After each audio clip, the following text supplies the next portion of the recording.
Good morning, students. I am Dr. Loni Lokwani, Associate Professor, Department of Chemistry, Government College, Kota. आज का हमारा topic है carboxylic acids, जिसमें कि हम आज लेंगे स्ट्रक्चर एंड बॉन्डिंग, संरचना एवं बंधन, जो कि बीएससी पार्ट 2 के ऑर्गेनिक केमिस्ट्री के अंतर्गत आता है। स्ट्रक्चर एंड बॉन्डिंग क्या होता है? संरचना एवं बंधन। जैसा कि आप जानते हैं, कार्बोक्सिलिक एसिड जो है उसमें दो तरह के फंक्शनल ग्रुप क्रियात्मक समूह पाए जाते हैं। एक तो carbonyl group C double bond O, दूसरा OH हाइड्रोक्सिल ग्रुप। अब कार्बोक्सिल समूह का जो कार्बोनिल कार्बन होता है वो sp2 हाइब्रिडाइज्ड होता है, sp2 संकरित होता है और यह अपने तीनों sp2 संकरित कक्षकों का उपयोग करके सिग्मा बॉन्ड बनाता है। जैसा कि इस डायग्राम में दिख रहा है, ये डायग्राम है इसका। तो 1 sigma bond with carbonyl oxygen sp2 overlapping, यहाँ पे दिख रहा है sp2 ओवरलैपिंग हो रही है। तो एक सिग्मा बॉन्ड जो बन रहा है वो कार्बोनिल ऑक्सीजन के साथ sp2 अतिव्यापन से बन रहा है। एक सिग्मा बॉन्ड जो है दूसरा अल्फा कार्बन के साथ sp2 sp3 ओवरलैपिंग से बनता है। 1 sigma bond with alpha carbon sp2 sp3 overlapping, ये जो कि यहाँ शो कर रहा है फिगर में, sp2 sp3 ओवरलैपिंग। और जो तीसरा सिग्मा बॉन्ड है वो हाइड्रोक्सिल समूह के साथ ऑक्सीजन के साथ sp2 ओवरलैपिंग से बनता है, ये वाला सिग्मा बॉन्ड। तो इस तरह से यहाँ इसमें बॉन्डिंग शो होती है। और कार्बन के sp2 जो हाइब्रिडाइज्ड ऑर्बिटल है, sp2 जो संकरित कक्षक है, ये सभी एक ही प्लेन में होते हैं, ये वन प्लेन में प्रेजेंट होते हैं। इसलिए कार्बोक्सिलिक एसिड के कार्बोनिल कार्बन से जुड़े तीनों एटम्स, तीनों परमाणु जो है ये करीब 120 डिग्री एंगल के साथ एक ही प्लेन में होंगे, क्योंकि sp2 हाइब्रिडाइजेशन है तो उसका बॉन्ड एंगल इसमें होता है 122 और सभी एक ही प्लेन में होते हैं। तो यहाँ ये डायग्राम से इसका जो है स्ट्रक्चर और बॉन्डिंग शो हो रही है। और ये जो है ये अनहाइब्रिड p ऑर्बिटल्स हैं,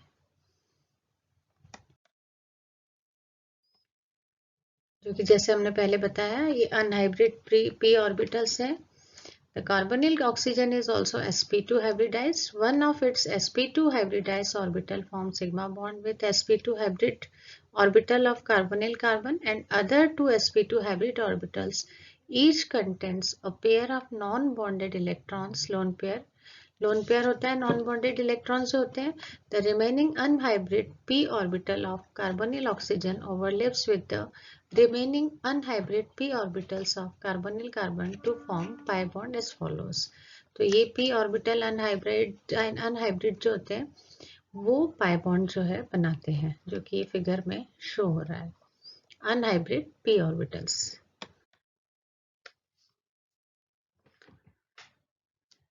नेक्स्ट है, ये फिगर शो कर रहा है formation of C double bond O bond, C double bond O carbonyl group का।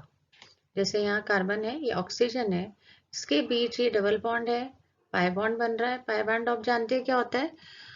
एक्सिस के ऊपर और नीचे कोलैटरल ओवरलैपिंग, यहाँ दिख रही है ये कोलैटरल ओवरलैपिंग है, समपार्श्विक अतिव्यापन से पाई बॉन्ड जो है बनता है, तो इसे पाई बॉन्ड बोला जाता है। तो अब इसमें जो है the oxygen atom of hydroxyl group is also sp2 hybridized, sp2 hybridized होती है। और ऑक्सीजन जो परमाणु है उसमें अनशेयर्ड या नॉन बॉन्डेड इलेक्ट्रॉन पेयर जो होता है वाला एक अनहाइब्रिड, उसको बोलते हैं असंकरित। असंकरित जो है वो p कक्षक p ऑर्बिटल उपस्थित होता है, जो कि कार्बोक्सिलिक ग्रुप के सिग्मा बॉन्ड्स के तल के परपेंडिकुलर या लंबवत होता है। अब ये अनहाइब्रिड जो p ऑर्बिटल होता है वो कार्बोनिल कार्बन के अनहाइब्रिड p ऑर्बिटल के साथ कोलैटरल ओवरलैपिंग या समपार्श्वीय अतिव्यापन कर सकता है, जिससे कि पाई बॉन्ड का निर्माण होता है। तो इस तरह से ये फिगर में शो हो रहा है कि ये thus the p orbital on carbonyl carbon can overlap with p orbital of carbonyl oxygen as well as with p orbital of oxygen of hydroxyl group.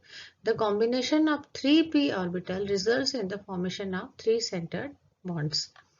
जैसे यहाँ दिख रहा है p orbital अनहाइब्रिड है, p orbital अनहाइड्रेट है ये भी, और यहाँ जो दो फिगर में शो हो रहे हैं sp2 हाइब्रिड ऑर्बिटल जिनमें की लोन पेयर उपस्थित है।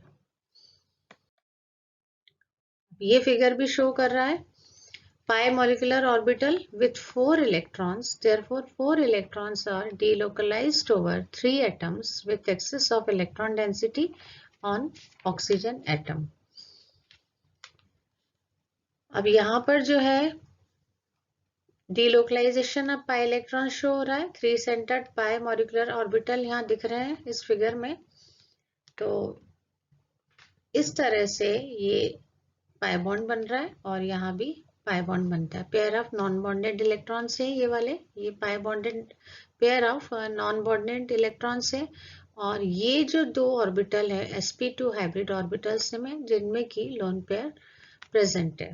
तो ये शो कर रहा है इस प्रकार जो है कार्बोनिल कार्बन पे क्या होगा, एक unhybrid p orbital carbonyl oxygen के साथ, अनहाइब्रिड p कक्षक के साथ, हाइड्रोक्सिल ऑक्सीजन के साथ p कक्षक से भी कोलेटरल या समपार्श्विक अतिव्यापन कर सकता है।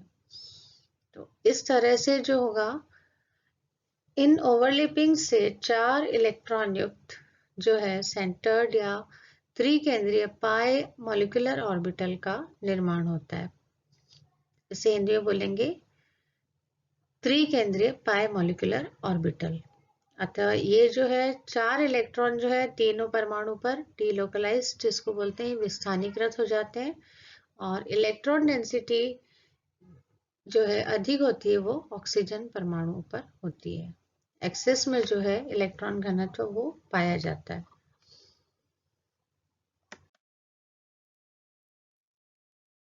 Thus, the pair of non-bonded electrons on oxygen of hydroxyl group is delocalized by orbital overlap with pi system of carbonyl group. The interaction of non-bonded electron pair of hydroxyl oxygen with pi system of carbonyl group causes first C double bond O bond to acquire single bond character and CO bond to acquire double bond character. कैसे होगा ये, resonating structures बनेंगे and make carbonyl carbon less electrophilic than that of an aldehyde और ketone. It can be explained by the resonating structures of carboxyl group. तो इस तरह से हम बता सकते हैं कि डीलोकलाइजेशन होने के साथ C डबल बॉन्ड O जो है कार्बोनिल ग्रुप जो है बॉन्ड में सिंगल बॉन्ड एकल बंध के गुण आ जाते हैं, और C सिंगल बॉन्ड O में जैसे कि बताया जा रहा है उसमें डबल बॉन्ड के गुण आ जाते हैं, जैसा कि ये फिगर में दिख रहा है COOH। अब यहाँ पे इलेक्ट्रॉन्स का डीलोकलाइजेशन होगा, ये बॉन्ड इधर शिफ्ट हो रहा है मीन्स इलेक्ट्रॉन शिफ्ट हो रहा है, तो इस कार्बन पे क्या होगा, इलेक्ट्रॉन डेंसिटी बढ़ जाएगी इसलिए माइनस चार्ज आ जाएगा और कार्बन पे प्लस चार्ज आ जाएगा। तो ये इसका रेजोनेटिंग स्ट्रक्चर है। अब यहाँ इलेक्ट्रॉन डेंसिटी कम है तो ये इस कार्बन के जो इलेक्ट्रॉन का लोन पेयर है वो यहाँ शिफ्ट होगा CO के बीच। तो नेक्स्ट स्ट्रक्चर जो बनेगा C डबल बॉन्ड O, अब यहाँ पे प्लस चार्ज आ जाएगा क्योंकि इलेक्ट्रॉन पेयर यहाँ से शिफ्ट हो गया, तो इलेक्ट्रॉन डेंसिटी कम हो गई तो प्लस चार्ज, और ये माइनस चार्ज आएगा। तो इस तरह ये A, B, C तीनों जो है ये रेजोनेटिंग स्ट्रक्चर्स हैं, अनुनादी संरचनाएं हैं कार्बोक्सिल समूह की, resonating structures of carboxyl group. The structure B and C have charge separation and such these structures are not energetically stable.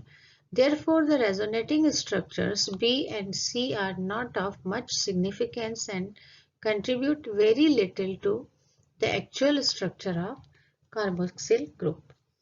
तो इसी तरह से इसी कारण से जो है कार्बोक्सिल समूह के कार्बोनिल कार्बन जो है वो एल्डिहाइड और कीटोन्स के कंपैरिजन में कम इलेक्ट्रॉन जो है कम इलेक्ट्रॉन्स नहीं हो जाता है।